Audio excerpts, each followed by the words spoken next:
Welcome to The Explainer. With all the tensions flaring up around the globe, there's one ancient asset that is shining brighter than ever. Yep, today we are breaking down why absolutely everyone, from central banks to regular investors, is suddenly talking about gold. So here's the big question on every investor's mind, right? The markets are all over the place, and that global turmoil is rattling stocks. So a lot of people are looking at gold, that classic safe haven investment. But in today's world, is it really that simple? Let's dig in. Okay, let's jump right into our first section, gold's price surge. To really get why gold is suddenly all over the headlines, we've got to connect the dots between what's happening in the markets and what's going on out there on the world stage. So the price jump we've seen, it is not random. It's tied directly to all the geopolitical instability, especially those escalating military strikes between the U.S., Israel, and Iran. See, when that kind of uncertainty hits, investors often run for cover, looking for assets they think will hold their value. And historically, gold has always been the favorite. And this is where it gets really wild. Just look at the sheer scale of how well gold has done recently. In 2025, gold shot up a staggering 64%. That just blows the S&P 500's pretty decent 16.4% gain right out of the water. This isn't just a little bump, it's a massive surge. And it's being driven by everybody, central banks, individual investors, all looking for some kind of financial hedge. And all that optimism, well, it's leading to some pretty eye-popping predictions. You've got analysts at JP Morgan forecasting that gold could hit $6,300 per troy ounce by the end of 2026. They're betting that all these ongoing geopolitical risks will just keep fueling its rise. But hold on, before we get too carried away by those incredible numbers, we absolutely have to look at the other side of the coin. And that brings us to our second section, a safe haven's risks. Because as you're about to see, the road to making money with gold can be, well, pretty bumpy. And this is a really important warning from financial planners like Patrick Huey. Gold's history is a total roller coaster. Sure, it's had these periods of massive gains, but it's also known for some serious volatility and these long, frustrating stretches where it does, well, absolutely nothing. So while it's called a safe haven, it's not always a safe bet. So if you're thinking about it, how do most people invest in gold these days? You don't have to go out and buy a bunch of physical bars and figure out where to hide them. Nope, there is a much more modern way to get a piece of this ancient metal.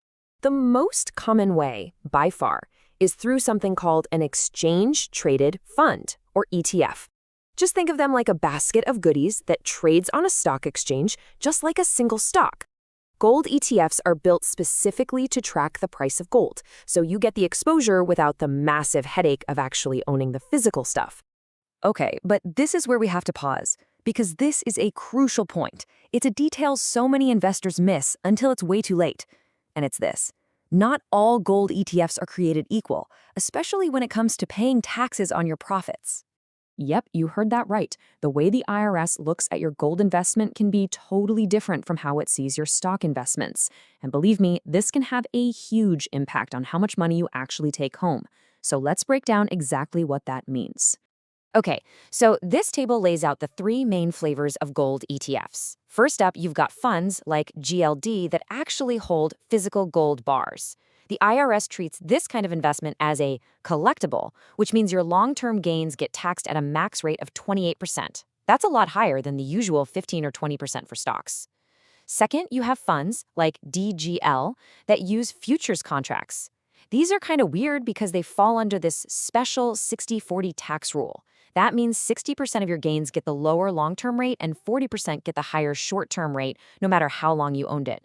And finally, there are ETFs like GDX that just invest in gold mining companies. These are treated like regular stocks, so they get the standard capital gains tax rates. Knowing the difference here is, well, it's everything.